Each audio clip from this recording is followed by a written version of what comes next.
എൻ്റെ ഏറ്റവും പ്രിയപ്പെട്ട കൂട്ടുകാരെ, നിങ്ങളെല്ലാവരും അറിഞ്ഞു കാണും അല്ലേ? പുതിയൊരു നോട്ടിഫിക്കേഷൻ വന്നിട്ടുണ്ട് മിൽമയുടെ. നോക്കേ, ജൂനിയർ അസിസ്റ്റൻ്റ് കാറ്റഗറി 29,490 രൂപ മുതൽ 85,160 രൂപ വരെ സാലറി സ്കെയിലുള്ള ജൂനിയർ അസിസ്റ്റൻറ്റിൻ്റെ ഒരു എണ്ണം നമുക്ക് വന്നിട്ടുണ്ട്. നമ്മുടെ ബികോംകാർക്ക് വന്നിട്ടുണ്ട്. അവരുടെ ക്വാളിഫിക്കേഷൻ എന്ന് വെച്ചാൽ first class BCom degree through regular മോഡലിൽ ഫസ്റ്റ് ക്ലാസ് ബികോം ഉള്ളവർക്ക് ഇതിന് അപ്ലൈ ചെയ്യാൻ പറ്റും. കേട്ടല്ലോ. അപ്പം ഇതിനകത്ത് ജനറൽ കാറ്റഗറിയിൽ 21 വേക്കൻസിയും, SC ST 2, പിന്നെ ഫിസിക്കലി ഹാൻഡിക്യാപ്ഡ് 1. ഇത്രയുമാണ് വന്നിട്ടുള്ളത്. അപ്പം നിങ്ങളെല്ലാവരും അറിഞ്ഞിട്ടുണ്ടാവും. ചിലപ്പോൾ നിങ്ങളിൽ പലരും ഇതിന് അപ്ലൈ ചെയ്തിട്ടുണ്ടാകും. അപ്പോഴേ ഇതിന് കൃത്യമായ സിലബസ് തന്നിട്ടുണ്ട്. കൃത്യമായ സിലബസ് കൃത്യമായ ടൈം പീരീഡിനുള്ളിൽ പഠിച്ച് എഴുതിയെടുത്താൽ ഈസി ആയിട്ട് നിങ്ങൾക്ക് ഇവിടെ ജോലിക്ക് കയറാനായിട്ട് പറ്റും. നമുക്ക് ഇതിനകത്തെ ഒരു മൊഡ്യൂളാണ് നമ്മൾ നോക്കുന്നത്. അതുകൊണ്ട് ഇതിനകത്ത് നമുക്ക് സിലബസിനകത്തെ 5ാമത്തെ മൊഡ്യൂളാണ് പ്രിൻസിപ്പിൾസ് ഓഫ് കോപ്പറേഷന്, അതുപോലെ തന്നെ registration of cooperative societies, books and accounts keep ചെയ്യുന്നത്. അങ്ങനെ വളരെ കുറച്ച് ഭാഗം മാത്രമേ ഉള്ളൂ. അതായത് കോപ്പറേറ്റീവ് സൊസൈറ്റിയുടെ അതായത് Kerala cooperative societies act and rule മൊത്തം നിങ്ങൾ പഠിക്കേണ്ടതില്ല. ആകെ പഠിക്കേണ്ട ചെറിയൊരു ടോപ്പിക്ക് മാത്രം. ഒരു കോപ്പറേറ്റീവ് സൊസൈറ്റി എങ്ങനെ രജിസ്റ്റർ ചെയ്യുന്നു എന്നും, അതുപോലെ തന്നെ കോപ്പറേറ്റീവ് സൊസൈറ്റികൾ മെയിൻറ്റെയിൻ ചെയ്യേണ്ട ബുക്സ് ആൻഡ് അക്കൗണ്ട്സും കോപ്പറേറ്റീവ് പ്രിൻസിപ്പിൾസും. അത് വളരെ ചെറിയൊരു ഭാഗം മാത്രമേ പഠിക്കാനുള്ളൂ. നമുക്കപ്പം അതിനകത്തെ ഒരു ചെറിയൊരു ഭാഗം നമുക്ക് കണ്ടു നോക്കാം. എങ്ങനെയാണ് ഒരു കോപ്പറേറ്റീവ് സൊസൈറ്റി രജിസ്റ്റർ ചെയ്യുന്നതെന്ന്. നിങ്ങളും കൂടെ വാ, നമുക്ക് ഒരുമിച്ചൊരു കോപ്പറേറ്റീവ് സൊസൈറ്റിയെ രജിസ്റ്റർ ചെയ്യാം അല്ലേ? നമുക്ക് എല്ലാവർക്കും കൂടി പോയിട്ട് രജിസ്റ്റർ ചെയ്യാം. ഇതിന് നോക്കിക്കേ, registration of cooperative societies. Registration of cooperative സൊസൈറ്റിയെക്കുറിച്ച് പറയുന്നത് Kerala cooperative societies act 1969 section 6 പറയുന്നത്. അപ്പം നിങ്ങൾ പഠിക്കേണ്ടത് ഈ രജിസ്ട്രേഷൻ മാത്രം പഠിച്ചാൽ മതി. രജിസ്ട്രേഷനും ബുക്സ് ആൻഡ് അക്കൗണ്ട്സും മാത്രം പഠിച്ചാൽ മതി, വേറെ ഒന്നും പഠിക്കേണ്ടതായിട്ടില്ല. അപ്പോൾ ഈ 2 ടോപ്പിക്ക്, അങ്ങനെ ടോട്ടലി ഒരു 3 ടോപ്പിക്ക് മാത്രമാണ് ഇതിനകത്തുനിന്ന് വരുന്നത്. നമുക്ക് നോക്കാം. അപ്പം ഇതിനകത്താണ് പറയുന്നത്, രജിസ്ട്രേഷനെക്കുറിച്ച് പറയുന്നത് എവിടെയാണ്? സെക്ഷൻ 6 രജിസ്ട്രേഷനെ കുറിച്ച് പറയുന്നത്. നമുക്ക് വളരെ വിശാലമായിട്ട് നോക്കാം എന്തൊക്കെ കാര്യങ്ങളാണെന്നുള്ളത്. അതായത് ഒരു കോപ്പറേറ്റീവ് സൊസൈറ്റി രജിസ്റ്റർ ചെയ്യണമെന്നുണ്ടെങ്കിൽ നോർമലി ഞാൻ പറയുകയാണ്, നമ്മുടെ വീടിനടുത്ത് നമ്മൾ ചിന്തിക്കുകയാണ് നമുക്ക് കുറച്ച് അംഗങ്ങൾ ചേർന്ന് നമുക്കൊരു പുതിയൊരു സൊസൈറ്റി രൂപീകരിച്ചാലോ എന്നുള്ളത്. അങ്ങനെ രൂപീകരിക്കണം എന്നുണ്ടെങ്കിൽ ഒരു ചീഫ് പ്രൊമോട്ടർ, അതിന് മുൻകൈ എടുക്കുന്ന ഒരു വ്യക്തി ഉണ്ടാവും അല്ലേ?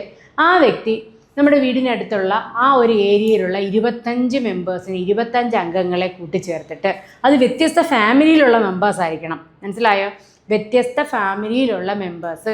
അതായത് നമ്മുടെ ഇപ്പം റിലേഷൻസ് ഒന്നും പറ്റത്തില്ല. ഇപ്പം ഞാൻ, എൻ്റെ ആൻറ്റി, എൻ്റെ അങ്കിള്, ദെൻ എൻ്റെ പപ്പയുടെ കസിനെ, അങ്ങനെ ആ ഒരുവിധ റിലേഷൻസും പറ്റില്ല. വ്യത്യസ്ത ഫാമിലിയിലുള്ള 25 പേരെ ചേർത്തിട്ടാണ് നമ്മളൊരു കോപ്പറേറ്റീവ് സൊസൈറ്റി രൂപീകരിക്കുന്നത്. അങ്ങനെ ചീഫ് പ്രൊമോട്ടർ ഇങ്ങനെ ആലോചിക്കുന്നു, ഏത് ടൈപ്പ് കോപ്പറേറ്റീവ് സൊസൈറ്റി വേണമെങ്കിൽ വായ്പാ സംഘങ്ങളുണ്ടാക്കാം, പിന്നെ കൺസ്യൂമർ സംഘങ്ങളോ അല്ലെങ്കിൽ മാർക്കറ്റിങ്ങോ, അങ്ങനെ പല പല പല ടൈപ്പ് ഓഫ് സംഘങ്ങളുണ്ട്. കോപ്പറേറ്റീവ് സൊസൈറ്റികൾ രൂപീകരിക്കാൻ പറ്റും. ഇങ്ങനെ വ്യത്യസ്ത കുടുംബങ്ങളിലുള്ള 25 പേരെ ചേർത്തുകൊണ്ട് നമ്മളൊരു കോപ്പറേറ്റീവ് സൊസൈറ്റി രൂപീകരിക്കാൻ തീരുമാനിച്ചു. മനസ്സിലായോ? അങ്ങനെ ചീഫ് പ്രൊമോട്ടർ, എൻ്റെ ഉത്തരവാദിത്തത്തിൽ ഞാൻ ചീഫ് പ്രൊമോട്ടറായിട്ട് ഞാൻ 25 പേരെ ചേർത്തൊരു കോപ്പറേറ്റീവ് സൊസൈറ്റി രൂപീകരിക്കാൻ തീരുമാനിച്ചു. മിനിമം മെമ്പേഴ്സാണ് 25 എന്ന് പറഞ്ഞാൽ ഇതിൽ കൂടുതൽ എത്ര വേണമെങ്കിലും ആകാം, എത്ര പേരായാലും പ്രോബ്ലം ഇല്ല. മനസ്സിലായോ? അപ്പോൾ നോക്കിക്കേ, application for registration must be submitted to the registrar in the prescribed form along with the information required by the registrar.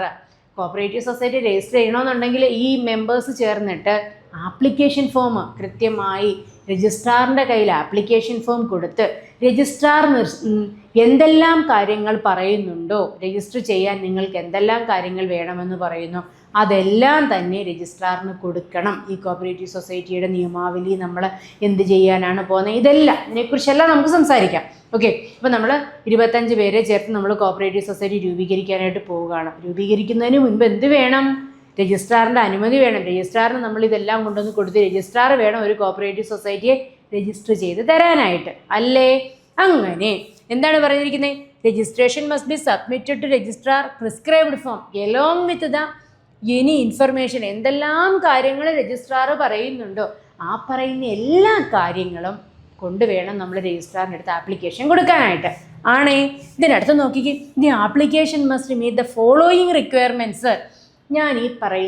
നമ്മൾ പറയുന്ന താഴെ പറയുന്ന കാര്യങ്ങളെല്ലാം ഈ ആപ്ലിക്കേഷനകത്തുണ്ടായിരിക്കണം. എന്തെല്ലാം അവിടെ നോക്കിക്കേ.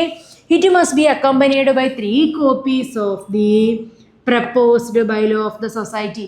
ഞാൻ പറഞ്ഞില്ലേ, നമ്മളൊരു കോപ്പറേറ്റീവ് സൊസൈറ്റി രൂപീകരിക്കാൻ പോവുക, ഒരു വായ്പാ സംഘം രൂപീകരിക്കുന്നതെന്ന് വെച്ചു. കാര്യം എപ്പോഴും പൈസയ്ക്കല്ലേ, നമുക്കെല്ലാവർക്കും പൈസയ്ക്കല്ലേ എപ്പോഴും ആവശ്യമുള്ളത്. സോ ഞാനും എൻ്റെ ഫ്രണ്ട്സും ചേർന്ന് ഒരു വായ്പാ സംഘം രൂപീകരിക്കാൻ പോവാം. നിങ്ങളും കൂടെ വാ, നമുക്ക് ഒരുമിച്ച് പോകാം. സോ അങ്ങനെ നമ്മളിങ്ങനെ പോകുന്ന സമയത്ത് അത് നമ്മൾ എന്ത് ചെയ്യുന്നു, ആദ്യം എങ്ങനെയാണ് ഈ സംഘം പ്രവർത്തിക്കുന്നത്, ഇതിന് എത്ര രൂപയുടെ മൂലധനമുണ്ട്, ഞങ്ങളുടെ ലക്ഷ്യങ്ങൾ എന്തൊക്കെയാണ് എന്നുള്ളതിൻ്റെ എന്തൊക്കെയാണ് 3 copies ഓഫ് പ്രപ്പോസ്ഡ് ബൈലോ. നമ്മൾ എഴുതരായ നമ്മൾ പ്രപ്പോസ് ചെയ്യുന്നൊരു ബൈലോ, ഒരു നിയമാവലിയുണ്ട്, അതിൻ്റെ 3 കോപ്പി വേണം. ഓക്കെ, നമ്മൾ ആപ്ലിക്കേഷൻ ഫോം രജിസ്ട്രാറിന് കൊടുക്കണമെന്ന് പറഞ്ഞു. രജിസ്ട്രാർ എന്തൊക്കെ കാര്യങ്ങൾ പറയുന്നുണ്ടോ, രജിസ്ട്രാർ എന്തെല്ലാം കാര്യങ്ങൾ നിർദ്ദേശം വെക്കുന്നുണ്ടോ അതെല്ലാം തന്നെ നമ്മൾ കൊടുത്തേ പറ്റുള്ളൂ. അതിനകത്ത് ആദ്യം പറയുന്നത് നമ്മൾ ചെയ്തിരിക്കുന്ന ബൈലോയുടെ 3 കോപ്പി പ്രപ്പോസ്ഡ് ബൈലോ, അത് പ്രപ്പോസ് ചെയ്യുന്ന ബൈലോ, പ്രപ്പോസ്ഡ് ഉണ്ട്, ഡ്രാഫ്റ്റഡ് ഉണ്ട്, മോഡൽ ബൈലോ ഉണ്ട്, അങ്ങനെ പല പല കാര്യങ്ങളുണ്ട്. വളരെ രസകരമായ ടേംസ് ഒക്കെ ഉണ്ട്. സോ ഇപ്പോൾ പ്രപ്പോസ് ചെയ്തത്, നമ്മളിത് ചെയ്യാനായിട്ട് പ്രപ്പോസ് ചെയ്യുകയാണ്, പ്രപ്പോസൽ എന്ന് പറയത്തില്ലേ. ഓക്കെ, ദെൻ അങ്ങനെ പ്രപ്പോസ് ചെയ്ത ബൈലോയുടെ 3 copies of proposed bylaw. Then അതുപോലെ ഇനി പിന്നെ എന്താ വേണ്ടത് നോക്കേ. If all applicants are individuals there must be at least 25 applicants. നമ്മൾ നേരത്തെ പറഞ്ഞു അല്ലേ, 25 അംഗ മെമ്പേഴ്സ്, 25 ഡിഫറെൻറ്റ് ഫാമിലിയിലുള്ള മെമ്പേഴ്സ് ചേർന്നെങ്കിൽ മാത്രമേ ഒരു കോപ്പറേറ്റീവ് സൊസൈറ്റി രൂപീകരിക്കാനായിട്ട് പറ്റുകയുള്ളൂ. അപ്പോൾ എന്ത് ചെയ്യണം, അവരെല്ലാം വ്യക്തികളായിരിക്കണം. 25 individuals, there must be at least 25 applicants from different family. The application must be signed all individuals by an authorised representative for government. അതല്ല എന്നുണ്ടെങ്കിൽ ഏതെങ്കിലും എല്ലാ വ്യക്തികൾ 25 ഡിഫറെൻറ്റ് ഫാമിലിയുള്ള മെമ്പേഴ്സ് വേണം. ഈ ഇൻഡിവിജ്വൽസിനകത്ത് ആർക്കൊക്കെ വേണമെങ്കിൽ ഗവൺമെൻറ്റിൻ്റെ റെപ്രസെൻറ്റേറ്റീവായിട്ട് ഒരാൾക്ക് വരാം. അതും ഒരു വ്യക്തിയായിട്ട് അവരെ റെപ്രസെൻറ്റേറ്റ് ചെയ്ത്. അതുപോലെ തന്നെ വേറൊരു കോപ്പറേറ്റീവ് സൊസൈറ്റിയെ റെപ്രസെൻറ്റ് ചെയ്തുകൊണ്ട് ഒരു വ്യക്തിക്ക് ഇവിടെ മെമ്പർ ആവാനായിട്ട് പറ്റും. മനസ്സിലായോ? വേറൊരു കോപ്പറേറ്റീവ് സൊസൈറ്റിയെ റെപ്രസെൻറ്റ് ചെയ്തുകൊണ്ട്. അങ്ങനെ വേണമെന്നുണ്ടെങ്കിൽ ആ ഒരു വ്യക്തി വേറൊരു കോപ്പറേറ്റീവ് സൊസൈറ്റിയിലെ റെപ്രസെൻറ്റ് ചെയ്ത് നമ്മുടെ കോപ്പറേറ്റീവ് സൊസൈറ്റിയിൽ മെമ്പർ ആവാനായി വരികയാണെന്നുണ്ടെങ്കിൽ ആ വരുന്ന വ്യക്തി ആ കോപ്പറേറ്റീവ് സൊസൈറ്റിയിലെ മീറ്റിംഗ് പാസ്സാക്കി എല്ലാവരും നമ്മുടെ പുതിയ കോപ്പറേറ്റീവ് സൊസൈറ്റിയിൽ ഒരു ജനറൽ ബോഡി മീറ്റിംഗ്, ഭരണസമിതിയിൽ ഒരു മീറ്റിംഗ് കൂടിയതിന് ശേഷം അവിടെ അത് അവതരിപ്പിക്കണം. മനസ്സിലായോ? നമ്മുടെ ഈ പുതിയൊരു കോപ്പറേറ്റീവ് സൊസൈറ്റി രൂപീകരിക്കുന്നുണ്ട്, നമ്മുടെ കോപ്പറേറ്റീവ് സൊസൈറ്റി ആ സൊസൈറ്റിയിലോട്ട് മെമ്പറായാൽ കൊള്ളാമെന്നുണ്ട് എന്ന് പറയണം. അങ്ങനെ അവിടെ എല്ലാവരും കൈയടിച്ചതിനെ പാസ്സാക്കണം. ആ പാസ്സാക്കിയതിൻ്റെ ഒരു ഓതറൈസേഷൻ ലെറ്ററും അത് പാസ്സാക്കി എന്നുള്ളതിൻ്റെ ഒരു റെസൊല്യൂഷൻ പാസ്സാക്കിയതിൻ്റെ സർട്ടിഫിക്കറ്റും കൂടി എടുത്തിട്ട് വേണം ഈ പറഞ്ഞ സൊസൈറ്റിയുടെ റെപ്രസെൻറ്റേറ്റീവിന് നമ്മുടെ സൊസൈറ്റിയിൽ മെമ്പർ ആവാനായിട്ട് പറ്റുള്ളൂ. മനസ്സിലായോ? അപ്പോൾ ഈ ഒരു റെപ്രസെൻറ്റേഷന് വേണ്ടിയിട്ട് മാത്രം. ഓക്കെ, എന്ന് വെച്ചാൽ ഒരു വ്യക്തിയായിട്ടല്ലല്ലോ അദ്ദേഹം വരുന്നത്, ആ ഒരു ഓൾ സൊസൈറ്റിയെ റെപ്രസെൻറ്റ് ചെയ്തുകൊണ്ട് വരുന്നതുകൊണ്ടാണ് അവിടെ ഒരു റെസൊല്യൂഷൻ പാസ്സാക്കി 23 മെജോറിറ്റി അംഗങ്ങൾ അതിനെ പാസ്സാക്കി വിട്ടതിന് ശേഷം അദ്ദേഹം നമ്മുടെ കോപ്പറേറ്റീവ് സൊസൈറ്റിയിൽ ആ വ്യക്തിയല്ല സൊസൈറ്റിയാണ് റെപ്രസെൻറ്റേറ്റ് ചെയ്ത് വരുന്നത്. അപ്പം ഈ ആപ്ലിക്കേഷൻ വെക്കുന്ന സമയത്ത് ഈ റെസൊല്യൂഷൻ്റെ ഒരു കോപ്പിയും കൂടി വെക്കണം. ഞാൻ പറഞ്ഞ കാര്യം നിങ്ങൾക്ക് വ്യക്തമായി മനസ്സിലായോ മക്കളെ? ഞാൻ പറഞ്ഞത് മനസ്സിലായോ? ശരി, ഓക്കെ. അപ്പോൾ നമ്മൾ എന്തൊക്കെയാണ് പറഞ്ഞത്? ഇപ്പോൾ 25 ഡിഫറെൻറ്റ് ഫാമിലിയിലുള്ള മെമ്പേഴ്സ് വേണമെന്ന് പറഞ്ഞു. ഗവൺമെൻറ്റിനെയോ അതുപോലെ തന്നെ വേറൊരു കോപ്പറേറ്റീവ് സൊസൈറ്റിക്കോ ഗവൺമെൻറ്റിനെയോ അല്ലെങ്കിൽ സൊസൈറ്റിയെ റെപ്രസെൻറ്റേറ്റ് ചെയ്തുകൊണ്ട് ഒരു സൊസൈറ്റിയെ മെമ്പർ ആവാമെന്ന് പറഞ്ഞു. ഞാൻ ഈ പറഞ്ഞ ഈ സൊസൈറ്റിയെ റെപ്രസെൻറ്റേറ്റ് ചെയ്യുന്ന കാര്യം ഒരുപാട് മനസ്സിലായില്ല എന്നുണ്ടെങ്കിൽ നിങ്ങളത് വിട്ടേരെ. ഇങ്ങനെ ആരും ആലോചിച്ച് നോക്കുക, 25 ഡിഫറെൻറ്റ് ഫാമിലിയിലുള്ള മെമ്പേഴ്സിനാണ് നമ്മുടെ കോപ്പറേറ്റീവ് സൊസൈറ്റിയിൽ മെമ്പർഷിപ്പ് കൊടുക്കുകയുള്ളൂ. അതുപോലെ തന്നെ ഇതിനകത്ത് നമ്മുടെ ഗവൺമെൻറ്റിനോ അതല്ലാന്നുണ്ടെങ്കിൽ വേറൊരു സൊസൈറ്റിക്കോ മെമ്പർ ആവാൻ പറ്റും. അത്രയും നിങ്ങൾ ഓർത്താൽ മതി. ഓക്കെ അല്ലേ? ദെൻ അടുത്തത് പിന്നെ ഇതിനകത്ത് പറയുന്ന ഇനി പിന്നെ ബന്ധങ്ങളെക്കുറിച്ചാണ് പറയുന്നത്. 25 ഡിഫറെൻറ്റ് ഫാമിലീസ് ഉള്ള 25 ഡിഫറെൻറ്റ് ഫാമിലി നമ്മളെടുത്ത് പറഞ്ഞില്ലേ. ഇതിനകത്ത് ബന്ധത്തിനകത്ത് വരാത്തത് ഏതൊക്കെയാണെന്ന് മാത്രമേ ഉള്ളൂ. ഈ ബന്ധങ്ങളൊന്നും നമുക്ക് പറ്റില്ല. ഞാൻ നേരത്തെ പറഞ്ഞില്ലേ, ഞാനൊരു കോപ്പറേറ്റീവ് സൊസൈറ്റി രൂപീകരിക്കാൻ പോകുമ്പോൾ എൻ്റെ അച്ഛൻ, അമ്മ, ആൻറ്റി, എൻ്റെ step daughter, step father, uncle, ഈ പറഞ്ഞ ഒരൊറ്റ ബന്ധങ്ങളും നമുക്ക് പറ്റില്ല. അപ്പോൾ നോക്കിക്കേ, mother, grand father, grand mother, step father, step mother, sun, daughter, ഈ പറഞ്ഞ ഒന്നും വരത്തില്ല. ഹാഫ് ബ്രദർ, ഹാഫ് സിസ്റ്റർ, ഈ പറഞ്ഞ ഒരു ബന്ധങ്ങളും പറ്റത്തില്ല. വ്യത്യസ്ത ആൾക്കാരായിരിക്കണം. മനസ്സിലായോ? അപ്പം നമ്മൾ ഒന്നും പറഞ്ഞില്ല, നമ്മളൊരു കോപ്പറേറ്റീവ് സൊസൈറ്റി രൂപീകരിക്കാൻ വേണ്ടിയിട്ട് പോകുന്നു. 25 ഡിഫറെൻറ്റ് ഫാമിലിയുള്ള മെമ്പേഴ്സ് ചേർന്നിട്ട് രജിസ്ട്രാർ ഏതിലാണോ പറയുന്നത്, രജിസ്ട്രാർ പറയുന്ന പ്രിസ്ക്രൈബ്ഡ് ഫോമിൽ തന്നെ നമ്മൾ ആപ്ലിക്കേഷൻ കൊടുക്കണം എന്ന് പറഞ്ഞു അല്ലേ? ഇതല്ലേ നമ്മൾ പറഞ്ഞുള്ളൂ, വേറെ ഒന്നും നമ്മൾ പറഞ്ഞില്ലല്ലോ അല്ലേ?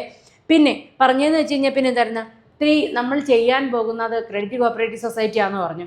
അതിൻ്റെ നമ്മൾ എന്താണോ ചെയ്യാൻ പോകുന്നത് അതിൻ്റെ ബൈലോ നമ്മൾ ഉണ്ടാക്കി വെച്ചിട്ടുണ്ടല്ലോ.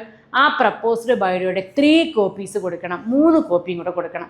ഇത്ര കാര്യം മാത്രമേ നമ്മൾ പറഞ്ഞുള്ളൂ. ഇനി ബാക്കിയും കൂടി പറയാവേ. അടുത്ത് നോക്കിക്കേ, റൂൾ 3 പറയുകയാണ്, application for registration, every application for registering a society under section 6 subsection 1 must be duplicate in form number. Copy എടുക്കണം, ഫോം നമ്പർ 1 കൊടുക്കണം.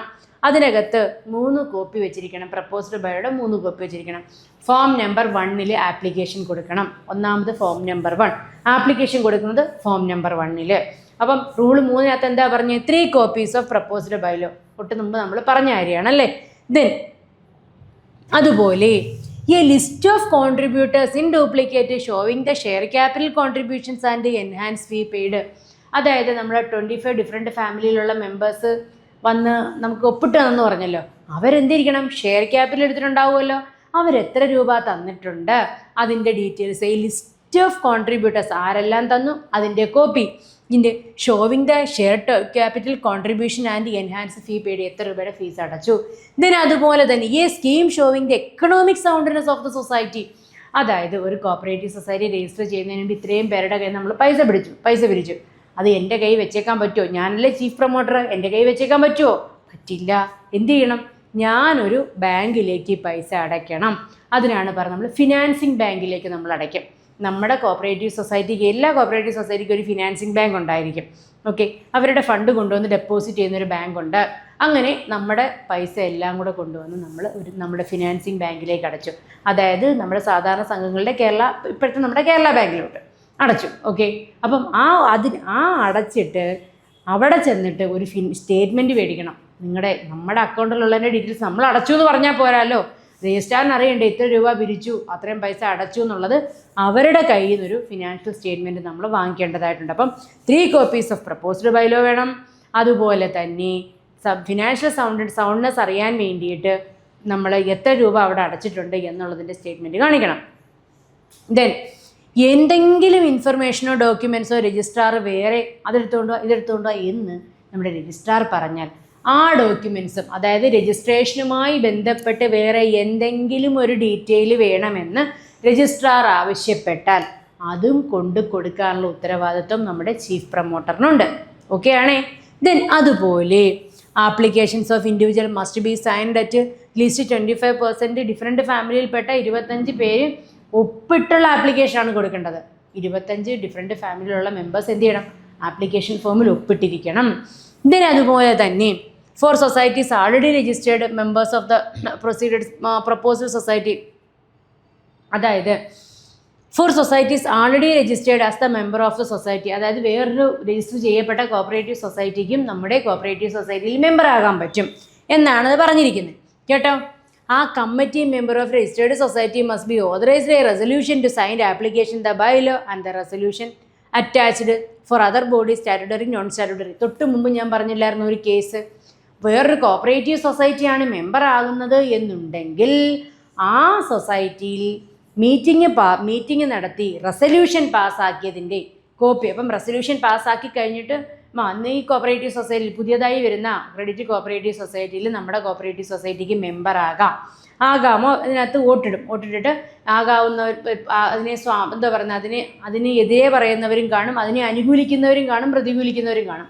അതിനെ അനുകൂലിച്ചുള്ള വോട്ടാണ് കൂടുതൽ വന്നിട്ടുള്ളത് എന്നുണ്ടെങ്കിൽ എന്ത് ചെയ്യാൻ പറ്റും?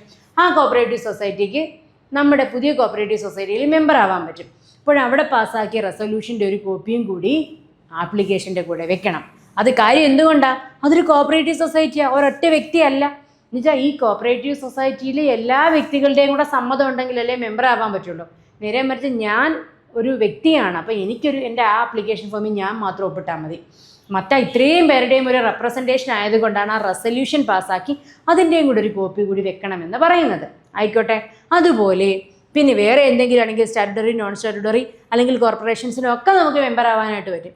അവരുടെയൊക്കെ authorisation to any person by resolution required to sign the application and bylaw with resolution attached. ആർക്ക് വേണമെങ്കിലും മെമ്പർ ആവാം, സ്റ്റാറ്റ്യൂട്ടറിക്കോ നോൺ സ്റ്റാറ്റ്യൂട്ടറി ബോഡിക്കോ ഒക്കെ മെമ്പർ ആവാം. പക്ഷേ മെമ്പർ ആകുന്ന സമയത്ത് അവരൊരു എന്താ പറയുക, ഒരു റെപ്രസെൻറ്റേറ്റീവ് വരുവാണ്. അതുകൊണ്ട് ആ റെസൊല്യൂഷൻ്റെ കോപ്പിയും കൂടി അറ്റാച്ച് ചെയ്തിരിക്കണം. ഇനഫ്, അത്രേ ഉള്ളൂ. ദെൻ അതുപോലെ തന്നെ application must be send to the registrar by registered post or delivered in person. Registered ആയിട്ടോ അതല്ല എന്നുണ്ടെങ്കിൽ നേരിട്ട് കൊണ്ട് കൊടുക്കുകയോ ചെയ്യണം. അപ്പം നമ്മൾ എന്തൊക്കെ കാര്യങ്ങളാണ് പറഞ്ഞ്, വളരെ സിമ്പിളാണ് രജിസ്ട്രേഷൻ. ഒരു കോപ്പറേറ്റീവ് സൊസൈറ്റിയെ രജിസ്റ്റർ ചെയ്യുന്നതിൻ്റെ വളരെ സിമ്പിളാണ്. നമ്മളിത് ഒന്നോ രണ്ടോ ഒരു ക്ലാസ് കേൾക്കുമ്പോൾ തന്നെ നിങ്ങൾക്ക് മനസ്സിലാവും ഇത്രയും സിമ്പിളായിരുന്നു ഇതെന്ന്. അതായത് 25 ഫാമിലിയിലുള്ള ഡിഫറെൻ്റ് ആൾക്കാർ ചേർന്നിട്ട് നമ്മളെല്ലാവരും ചേർന്നൊരു കോപ്പറേറ്റീവ് സൊസൈറ്റി രൂപീകരിക്കാൻ പോകുന്നു. എന്നിട്ട് നമ്മളൊരു വായ്പാ സംഘമാണ് രൂപീകരിക്കാൻ പോകുന്നത്. ഞാൻ എൻ്റെ കൂട്ടുകാരോട് എല്ലാവരോടും പറഞ്ഞു. എന്നിട്ട് നമ്മളെല്ലാവരുടെ കൂടി ആലോചിച്ച് ഏത് രീതിയിൽ ഇത് പ്രവർത്തിക്കണമെന്ന് അങ്ങനെ നമ്മളൊരു നിയമാവലി ഉണ്ടാക്കി. ഓക്കെ, എന്നിട്ട് ആ പ്രപ്പോസ് ചെയ്ത ബൈലോയുടെ 3 കോപ്പി രജിസ്ട്രാറിന് കൊടുത്തു. Okay, 3 copies of proposed bylaw കൊടുത്തു. ആപ്ലിക്കേഷൻ കൊടുക്കുന്നത് ഫോം നമ്പർ 1 ഓക്കെ ആണേ. എന്നിട്ട് എന്താ ചെയ്തത്, എന്നിട്ട് നമ്മൾ ഈ പൈസ എല്ലാം കൂടെ ഇപ്പോൾ ആപ്ലിക്കേഷൻ ഷെയർ ക്യാപിറ്റൽ ഇനത്തിൽ പിരിച്ച പൈസ എല്ലാം കൂടെ നമ്മുടെ ഫിനാൻസിങ് ബാങ്കിൽ കൊണ്ടിട്ടു. എക്കണോമിക് സൗണ്ട്നെസ് കാണിക്കാൻ വേണ്ടിയിട്ട് അതിൻ്റെ ഒരു സ്റ്റേറ്റ്മെൻറ്റും കൂടി എടുത്തു. ഓക്കെ, പിന്നെ നമ്മൾ പറഞ്ഞ വേറൊരു കേസെന്ന് പറഞ്ഞാൽ എന്നെ കമ്പനി അല്ലെന്നുണ്ടെങ്കിൽ വേറൊരു സ്റ്റാറ്റ്യൂട്ടറി ബോഡിയോ അല്ലെങ്കിൽ വേറൊരു കോപ്പറേറ്റീവ് സൊസൈറ്റിയോ ആണെന്നുണ്ടെങ്കിൽ ആ സൊസൈറ്റിയിൽ ഒരു റെസൊല്യൂഷൻ പാസ്സാക്കിയതിന് ശേഷം ആ റെസൊല്യൂഷൻ്റെ കോപ്പി ഉൾപ്പെടെ ഈ ആപ്ലിക്കേഷൻ ഫോമിനകത്ത് വെക്കണം. 25 ഡിഫറെൻറ്റ് ഫാമിലിയിലുള്ള ആൾക്കാർ ചേർന്ന് ഒപ്പിട്ട് കൊടുത്തിരിക്കണം. ഓക്കെ, ഇത്രയും കാര്യങ്ങളെ നമ്മൾ പറഞ്ഞുള്ളൂ അല്ലേ, വളരെ സിമ്പിളല്ലേ. ദെൻ എന്നിട്ട് ഈ ആപ്ലിക്കേഷൻ ഫോം രജിസ്ട്രാറിന് നേരിട്ടോ അതല്ലെങ്കിൽ പിന്നെ പോസ്റ്റ് വഴിയോ അയച്ചു കൊടുക്കണം. ഇതിനടുത്ത് നോക്കിക്കേ, ഇനി നമ്മൾ പറയുന്ന വേറൊരു കാര്യം എന്ന് പറഞ്ഞാൽ ഇത്രയും കാര്യങ്ങൾ നമ്മൾ പറഞ്ഞു. ഇനി അടുത്ത വേറൊരു ട്വിസ്റ്റ് ഉണ്ട്. എന്താണ്, ഒരു കോപ്പറേറ്റീവ് സൊസൈറ്റി രജിസ്റ്റർ ചെയ്യണമെന്നുണ്ടെങ്കിൽ രജിസ്ട്രേഷൻ ഫീസ് അടയ്ക്കണം. പക്ഷെ ഇവർ പറയുന്ന വേറൊരു രസകരമായൊരു കാര്യമുണ്ട് കേട്ടോ. ഈ ഫീസ് അടയ്ക്കുന്നുള്ളൂ, പിന്നെ ഞങ്ങൾ രജിസ്ട്രേഷൻ സർട്ടിഫിക്കറ്റ് തരുമ്പോൾ ഫീസൊന്നും തരേണ്ട കാര്യമില്ല. മനസ്സിലായോ? അത് നമ്മുടെ നിയമത്തിനകത്ത് പറയുന്നത്. ഇത്രയും രജിസ്ട്രേഷൻ സർട്ടിഫിക്കറ്റ് തരുമ്പോൾ ഫീസ് തരേണ്ട കാര്യമൊന്നുമില്ല. പക്ഷേ എങ്ങനെയാണ്, ഓൾറെഡി നമ്മൾ ഫീസ് അടച്ചിട്ടുണ്ട്. ആപ്ലിക്കേഷൻ വെക്കുമ്പോഴേ നമ്മൾ ഫീസ് അടയ്ക്കും. പിന്നെ രജിസ്ട്രേഷൻ സർട്ടിഫിക്കറ്റ് തരുമ്പോൾ ഫീസ് അടയ്ക്കേണ്ട കാര്യം എന്ത് രസമാണ്. അപ്പോൾ നോക്കിക്കേ, ആപ്ലിക്കേഷനിലൂടെ ചെല്ലാൻ റെസിപ്റ്റ് ഫോർ രജിസ്ട്രേഷൻ ഫീസ്. ഒരു കോപ്പറേറ്റീവ് സൊസൈറ്റി പ്രവർത്തിക്കുന്നത് ഒരു താലൂക്കിനുള്ളിലാണെങ്കിൽ, ഒരു കോപ്പറേറ്റീവ് സൊസൈറ്റി പ്രവർത്തിക്കുന്നതേ ഒരു താലൂക്കിനുള്ളിലാണെന്നുണ്ടെങ്കിൽ 2500 രൂപയും. എന്നാൽ ഒരു താലൂക്കാണ്, പക്ഷെ ഒരു ജില്ലയ്ക്ക് താഴെയാണ്.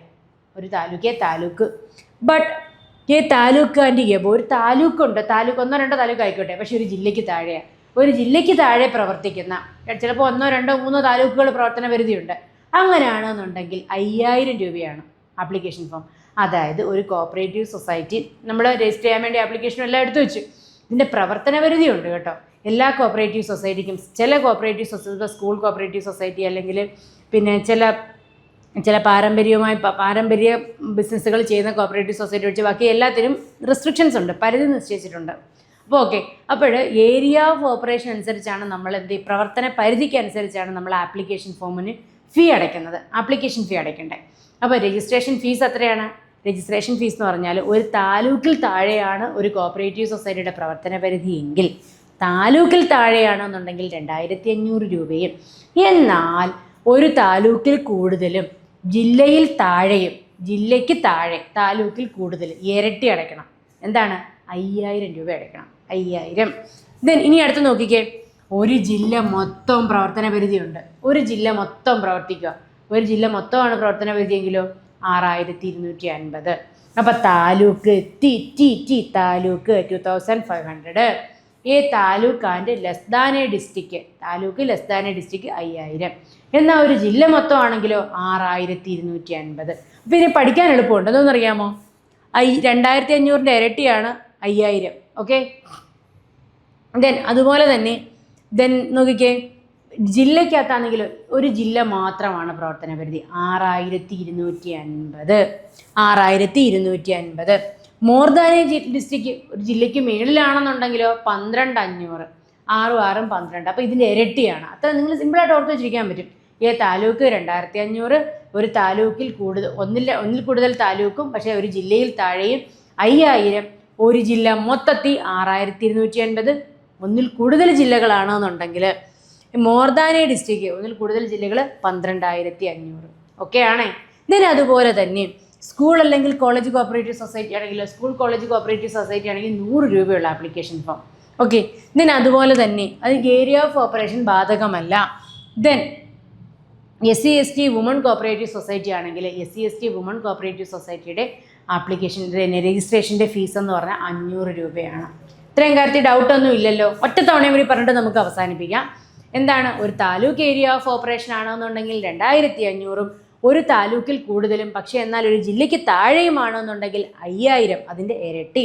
എന്നാൽ ഒരു ജില്ല മൊത്തവും പ്രവർത്തന പരിധിയാണെങ്കിൽ 6250-ഉം ഒരു ജില്ലയിൽ കൂടുതൽ പ്രവർത്തന പരിധി ഉണ്ടെന്നുണ്ടെങ്കിൽ 12500-ഉം. സ്കൂൾ കോളേജ് കോപ്പറേറ്റീവ് സൊസൈറ്റികൾ അവരുടെ പ്രവർത്തന പരിധി ബാധകമല്ല, അവരുടെ രജിസ്ട്രേഷൻ ഫീസ് 100 രൂപയും.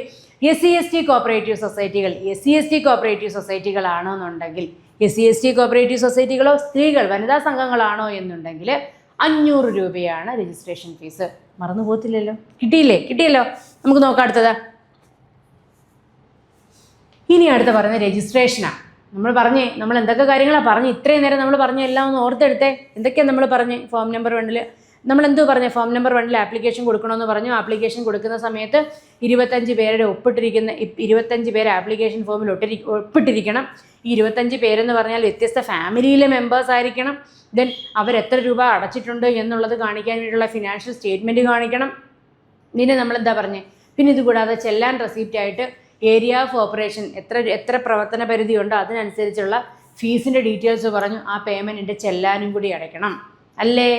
ദെൻ അതുപോലെ തന്നെ ഇത് രജിസ്ട്രാറിന് നേരിട്ടോ അതല്ലാന്നുണ്ടെങ്കിൽ രജിസ്റ്റേർഡ് പോസ്റ്റ് വഴിയോ വേണം നമ്മളിത് ആപ്ലിക്കേഷൻ കൊടുക്കാനായിട്ട്.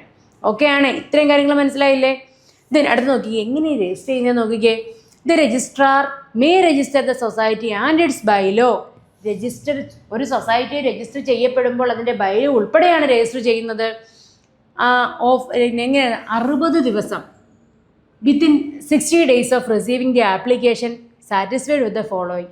അതായത് ഒരു കോപ്പറേറ്റീവ് സൊസൈറ്റി രജിസ്റ്റർ ചെയ്യാൻ വേണ്ടി ആപ്ലിക്കേഷൻ കിട്ടിക്കഴിഞ്ഞാൽ രജിസ്ട്രാർ നമ്മൾ കൊടുത്ത ഡേറ്റയിൽ, ഞാനിപ്പോൾ ഒരു നമ്മളെന്തോ പറഞ്ഞത്, നമ്മളൊരു വായ്പാ സംഘം രൂപീകരിക്കാൻ പോകാം നമ്മളെല്ലാവരും കൂടെ ചേർന്നല്ലേ. അപ്പം ഞാൻ ഈ ഡീറ്റെയിൽസ് എല്ലാം കൊടുത്തു. അദ്ദേഹം വളരെ സംതൃപ്തനായി. അദ്ദേഹം പറഞ്ഞു, ശരി, നിങ്ങളുടെ സൊസൈറ്റി ഇതാ രജിസ്റ്റർ ചെയ്ത് തന്നിരിക്കുന്നു. എത്ര നാളിനകം തന്നു? 60 ദിവസത്തിനകം അദ്ദേഹം രജിസ്റ്റർ ചെയ്ത് തന്നു. പ്രത്യേകിച്ച് ഒന്നും എന്നോട് പറയാനില്ലായിരുന്നു. നോർമലി അങ്ങനെ സംഭവിക്കാറില്ല. ഒരു കോപ്പറേറ്റീവ് സൊസൈറ്റി രജിസ്റ്റർ ചെയ്യാൻ വേണ്ടി നിങ്ങൾ പോയി കഴിഞ്ഞാൽ മനസ്സിലാവും, നൂലാമാലകൾ ഒത്തിരി ഉണ്ട്. അത് കൊണ്ടുപോവാ, അത് കഴിയുമ്പോൾ അടുത്തത് ഇങ്ങനെ പറഞ്ഞുകൊണ്ടേയിരിക്കും. അത് പോട്ടെ. അപ്പോൾ നോർമലി ഒരു കോപ്പറേറ്റീവ് സൊസൈറ്റിയിൽ ആപ്ലിക്കേഷൻ ഈ പറഞ്ഞ പ്രിസ്ക്രൈബ്ഡ് ഫോമിൽ കൊടുത്തു. എല്ലാം വളരെ സ്മൂത്തായിരുന്നു. 60 ദിവസത്തിനകം രജിസ്റ്റർ ചെയ്ത് കിട്ടി. അപ്പോൾ എത്ര നാളിനകം രജിസ്റ്റർ ചെയ്ത് തരണം? 60 ദിവസത്തിനകം രജിസ്റ്റർ ചെയ്ത് തരണം. രജിസ്ട്രാറിൻ്റെ കൈ കിട്ടിക്കഴിഞ്ഞാൽ രജിസ്റ്റർ ചെയ്യുമ്പോൾ സൊസൈറ്റി രജിസ്റ്റർ ചെയ്യുന്നതിനൊപ്പം തന്നെ രജിസ്റ്റർ ചെയ്യേണ്ട ബൈലോയും കൂടി രജിസ്റ്റർ ചെയ്യുകയാണ്. രജിസ്റ്റേർഡ് ബൈലോ ഉൾപ്പെടെയാണ് രജിസ്റ്റർ ചെയ്യുന്നത്. Then the receiving the application satisfied with the following. The application with the provisions of act and rule. എന്താണ് ഈ രജിസ്റ്റർ? 60 ദിവസത്തിനകം രജിസ്റ്റർ ചെയ്ത് തന്നു. ഞാൻ എൻ്റെ വായ്പാ സംഘത്തിന് രജിസ്റ്റർ ചെയ്യാൻ വേണ്ടി ഞാൻ ആപ്ലിക്കേഷൻ കൊടുത്തു. അദ്ദേഹം 60 ദിവസത്തിനകം എനിക്ക് രജിസ്റ്റർ ചെയ്ത് തന്നു. എന്തുകൊണ്ടാണ് രജിസ്റ്റർ ചെയ്ത് തന്നെ? ഈ താഴെ പറയുന്ന കാര്യങ്ങളെല്ലാം ഞാൻ സാറ്റിസ്ഫൈഡ് ആയിരുന്നു. അദ്ദേഹത്തിൻ്റെ നോട്ടത്തിൽ എല്ലാ റിപ്പോർട്ടുകളും കൃത്യമായിരുന്നു. എന്തൊക്കെ റിപ്പോർട്ടാണെന്ന് നോക്കേ. എന്താണ്? ഞാൻ ഒരു കോപ്പറേറ്റീവ് സൊസൈറ്റി രൂപീകരിക്കാൻ പോയപ്പോൾ ഒരിക്കലും ആക്ട് ആൻഡ് റൂളിന് വിപരീതമായിട്ടൊന്നും ചെയ്തിട്ടില്ലായിരുന്നു. മനസ്സിലായോ? അതായത് ഒരു കോപ്പറേറ്റീവ് സൊസൈറ്റിയെ രജിസ്റ്റർ ചെയ്യാനായിട്ട് ആപ്ലിക്കേഷൻ കിട്ടിക്കഴിഞ്ഞാൽ രജിസ്ട്രാർ എന്തെല്ലാം കാര്യങ്ങൾ ശ്രദ്ധിക്കണം? എന്തൊക്കെ കാര്യങ്ങൾ ശ്രദ്ധിക്കണം? ഒരു കോപ്പറേറ്റീവ് സൊസൈറ്റി രജിസ്റ്റർ ചെയ്യുന്നത് ആക്ട് ആൻഡ് റൂളിന് വിപരീതമായിട്ടാകാനേ പാടില്ല. ഓക്കെ. എന്താണോ Kerala cooperative societies act and rule പറയുന്നത് അതിൽ പ്രകാരം മാത്രമേ രജിസ്റ്റർ ചെയ്യാനായിട്ട് പറ്റത്തുള്ളൂ. ഓക്കെ. ഒരു കോപ്പറേറ്റീവ് സൊസൈറ്റി രജിസ്റ്റർ ചെയ്യണം എന്നുണ്ടെങ്കിൽ കേരള കോപ്പറേറ്റീവ് സൊസൈറ്റീസ് ആക്ട് 1969 പ്രകാരം പറയുന്ന എല്ലാ പ്രൊവിഷൻസും സാറ്റിസ്ഫൈ ചെയ്തിരിക്കണം. അതുപോലെ തന്നെ object of the cooperative society section 4 പറയുന്ന എല്ലാ ഒബ്ജക്റ്റും സാറ്റിസ്ഫൈ ചെയ്തിരിക്കണം. അതായത് നമുക്കൊരു കള്ള് കച്ചവടത്തിന് വേണ്ടിയിട്ടോ അതല്ല ഒരു ഇല്ലീഗൽ ആക്ടിവിറ്റി മയക്കുമരുന്ന് കച്ചവടത്തിന് വേണ്ടിയിട്ടോ ഒന്നും ഒരു കോപ്പറേറ്റീവ് സൊസൈറ്റി രൂപീകരിക്കാൻ പറ്റത്തില്ല. അപ്പോൾ എന്തെല്ലാം കാര്യങ്ങളാണോ പറയുന്നത് അതെല്ലാം കൃത്യമായി സാറ്റിസ്ഫൈ ചെയ്തിരിക്കണം. അപ്പോൾ അതാ പറഞ്ഞിരിക്കുന്നത്. എന്താണ്? The application complies with the provisions of act and rule. The objectives align with section 4. Section 4 പറയുന്ന എല്ലാ കാര്യങ്ങളും സാറ്റിസ്ഫൈ ചെയ്തിരിക്കണം. The object of the cooperative society എന്ന് പറഞ്ഞാൽ നിയമത്തിന് വിധേയമായിട്ടുള്ള കാര്യങ്ങൾ മാത്രമേ ഒരു കോപ്പറേറ്റീവ് സൊസൈറ്റിക്ക് ചെയ്യാൻ പറ്റുള്ളൂ. ദെൻ അതുപോലെ അടുത്ത നോക്കേ.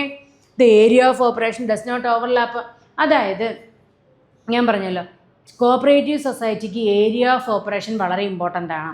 ഒരു കോപ്പറേറ്റീവ് സൊസൈറ്റിയുടെ പ്രവർത്തന പരിധിക്ക് ഒരു കൺട്രോളുണ്ട്, ഒരു നിയന്ത്രണം ഏർപ്പെടുത്തിയിട്ടുണ്ട്.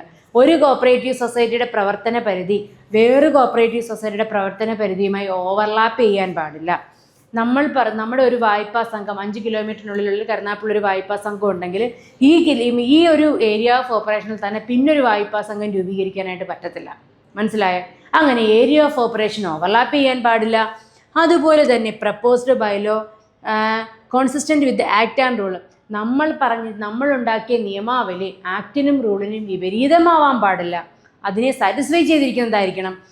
അതുപോലെ തന്നെ the society meets a sound business requirements. അതായത് സൊസൈറ്റി രൂപീകരിച്ചിരിക്കുന്നത് എന്ത് ബിസിനസ് ചെയ്യാനായിരിക്കണം? കൃത്യമായ പ്ലാനോടുകൂടി നല്ല ബിസിനസ് ചെയ്യാൻ വേണ്ടി മാത്രമായിരിക്കണം സൊസൈറ്റി രൂപീകരിച്ചിരിക്കുന്നത്. അതുപോലെ തന്നെ ഒരു കോപ്പറേറ്റീവ് സൊസൈറ്റി വായ്പാ സംഘമാണ്, മിനിമം ഷെയർ ക്യാപിറ്റൽ 2.5 ലക്ഷം കളക്ട് ചെയ്തിരിക്കണം. ഒരു വായ്പാ സംഘമാണ് രൂപീകരിക്കുന്നതെന്നുണ്ടെങ്കിൽ 2.5 ലക്ഷം രൂപയും, എന്നാൽ നോൺ ക്രെഡിറ്റ് കോപ്പറേറ്റീവ് സൊസൈറ്റി ആണെന്നുണ്ടെങ്കിൽ 1 ലക്ഷം രൂപയും എന്തിരിക്കണം? മേടിച്ചിരിക്കണം. അതായത് നമ്മൾ സൊസൈറ്റി രജിസ്റ്റർ ചെയ്യുന്ന സമയത്ത് എന്ത് വേണം? സൗണ്ട് ഫിനാൻഷ്യൽ പൊസിഷൻ ഉണ്ടാവണം. അതുപോലെ തന്നെ നമ്മൾ രജിസ്റ്റർ ചെയ്യുന്നത് ഒരു വായ്പാ സംഘമാണ് എന്നുണ്ടെങ്കിൽ, എന്താണ്? ഒരു വായ്പാ സംഘമാണെന്നുണ്ടെങ്കിൽ എത്ര ലക്ഷം രൂപയാണ്? 2.5 ലക്ഷം രൂപ വേണം ഷെയർ ക്യാപിറ്റൽ ഇനത്തിൽ. മിനിമം ഷെയർ ക്യാപിറ്റൽ 2.5 ലക്ഷം രൂപ. എന്നാൽ വായ്പേതര സംഘങ്ങളാണെങ്കിലോ 1 ലക്ഷം രൂപ. അപ്പോൾ മനസ്സിലായോ നമ്മൾ എന്തൊക്കെ കാര്യങ്ങളാണ് പറഞ്ഞേ? 3 കോപ്പീസ് ഓഫ് പ്രപ്പോസ്ഡ് ബൈലോ നമ്മൾ പ്രവർത്തിപ്പിക്കാൻ പോകുന്ന അല്ലെങ്കിൽ നമ്മൾ രജിസ്റ്റർ ചെയ്യാൻ പോകുന്ന കോപ്പറേറ്റീവ് സൊസൈറ്റിയുടെ ബൈലോയുടെ 3 കോപ്പി വേണം. അതുപോലെ തന്നെ എല്ലാ മെമ്പേഴ്സും ആപ്ലിക്കേഷൻ ഫോമിൽ ഒപ്പിട്ടിരിക്കണം. അതിനകത്തുള്ള ഒരു എക്സംഷൻ നമ്മൾ പറഞ്ഞായിരുന്നു. എക്സംഷൻ അല്ല, ഒഴിവാക്കലല്ല. ഇപ്പം ഗവൺമെൻറ്റിൻ്റെയോ സ്റ്റാറ്റ്യൂട്ടറിയോ അല്ലെങ്കിൽ വേറൊരു കോപ്പറേറ്റീവ് സൊസൈറ്റി എങ്ങനെയാണ് മെമ്പർ ആവുന്നതെന്നുള്ളത്. അതിൻ്റെ ഫിനാൻഷ്യൽ പൊസിഷൻ കാണിച്ചിരിക്കണം. അതുപോലെ തന്നെ ദ മോസ്റ്റ് ഇമ്പോർട്ടൻ്റ് കാര്യം ആപ്ലിക്കേഷൻ ഫോം താലൂക്കിനുള്ളിലാണെന്നുണ്ടെങ്കിൽ 2500 രൂപയും, ഒന്നിൽ കൂടുതൽ താലൂക്കാണ് എന്നുണ്ടെങ്കിൽ, ഒന്നിൽ കൂടുതൽ താലൂക്കും ഒരു ജില്ലയിൽ താഴെയുമാണ് എന്നുണ്ടെങ്കിൽ 5000, ഒരു ജില്ല മൊത്തം പ്രവർത്തന പരിധിയാണെങ്കിൽ 6250, ഒന്നിൽ കൂടുതൽ ജില്ലകളാണെങ്കിൽ 12500. അതും നമ്മൾ പറഞ്ഞു കഴിഞ്ഞു. ഇനി എന്തായിരുന്നു പറഞ്ഞ്? SC/ST കോപ്പറേറ്റീവ് സൊസൈറ്റികളോ വുമൺ കോപ്പറേറ്റീവ് സൊസൈറ്റികളോ ആണെന്നുണ്ടെങ്കിൽ രജിസ്ട്രേഷൻ ഇനത്തിൽ അവർ 500 രൂപ ആപ്ലിക്കേഷൻ ഫോം അടയ്ക്കണം. അല്ലേ? ഫീ അടയ്ക്കണ്ടേ? രജിസ്ട്രേഷൻ ഫീ അടയ്ക്കണ്ടേ? ചെല്ലാൻ റെസിപ്റ്റ് ആയിട്ട്. നേരെ മറിച്ച് ഒരു സ്കൂൾ കോപ്പറേറ്റീവ് സൊസൈറ്റി ആണെങ്കിൽ 100 രൂപയാണ് ഫീസ്. പിന്നെ നമ്മൾ പറഞ്ഞതെന്ന് പറഞ്ഞാൽ എങ്ങനെയാണ്? ഈ നമ്മൾ എഴുതി വെച്ചിരിക്കുന്ന നിയമാവലി ആക്ടിനും ബൈലോയ്ക്കും എതിരാവാൻ പാടില്ല.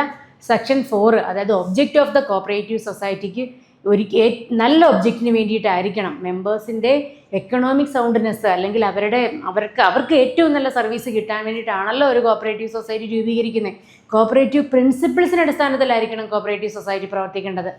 ഇതെല്ലാം കഴിഞ്ഞു. ഇനി നമ്മൾ പറഞ്ഞതെന്ന് പറഞ്ഞാൽ ഷെയർ ക്യാപിറ്റൽ ഇനത്തിൽ ഒരു വായ്പാ സഹകരണ സംഘമാണ് എന്നുണ്ടെങ്കിൽ ഷെയർ ക്യാപിറ്റൽ ഇനത്തിൽ 2.5 ലക്ഷം രൂപയും, എന്നാൽ വായ്പേതര സംഘങ്ങൾ അതായത് നോൺ ക്രെഡിറ്റ് കോപ്പറേറ്റീവ് സൊസൈറ്റീസ് ആണ് എന്നുണ്ടെങ്കിൽ 1 ലക്ഷം രൂപയും നമ്മൾ കളക്ട് ചെയ്തിരിക്കണം. അതാണ് പറഞ്ഞിരിക്കുന്നത്. Society meats sound business requirements വേണം. മിനിമം ഷെയർ ക്യാപിറ്റൽ കളക്ട് ചെയ്തിരിക്കുന്നത് 2.5 ലക്ഷം രൂപ വായ്പാ സംഘങ്ങൾക്കും, വായ്പേതര സംഘങ്ങളായിട്ടാണെങ്കിൽ 1 ലക്ഷം രൂപയും കളക്ട് ചെയ്തിരിക്കണം ഷെയർ ക്യാപിറ്റൽ ഇനത്തിൽ. ഇത്രയും കാര്യങ്ങൾ പഠിച്ചു, ഡൗട്ടില്ല. ഓക്കെ അല്ലേ? നിങ്ങൾ ഓക്കെ അല്ലേ? മനസ്സിലാവുന്നില്ലേ? അടുത്തത് the requirement does not apply to certain societies. നമ്മൾ തൊട്ട് മുമ്പ് പറഞ്ഞു ചില സൊസൈറ്റികൾക്ക് ഇതൊന്നും ബാധകമല്ല. ഏതൊക്കെയാണ്? Such as scheduled caste, scheduled tribe, fisheries, വനിത ടൈപ്പ് ഓഫ് കോപ്പറേറ്റീവ് സൊസൈറ്റീസ് ആണത്. കാറ്റഗറൈസ് ചെയ്തിരിക്കുന്ന ഒരു ടൈപ്പ് ഓഫ് കോപ്പറേറ്റീവ് സൊസൈറ്റീസ് ആണ്. SC/ST ഈ നമ്മളീ പറഞ്ഞ ഷെയർ ക്യാപിറ്റൽ കോൺട്രിബ്യൂഷൻ്റെ ക്രൈറ്റീരിയ ബാധകമല്ലാത്ത സൊസൈറ്റികളാണ്. ഏതൊക്കെയാണ്?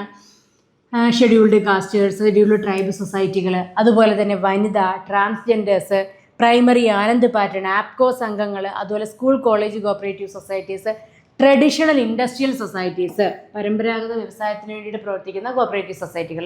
ഇവർക്കൊന്നും ഈ പറഞ്ഞ ഷെയർ ക്യാപിറ്റലിൻ്റെ മിനിമം ഇത്ര വേണമെന്നുള്ളത് ബാധകമല്ല. ആ കാറ്റഗറി ഏതൊക്കെയാണ്? ഒന്നും കൂടി പറയാം നമുക്ക്. ഏതൊക്കെയാണ്?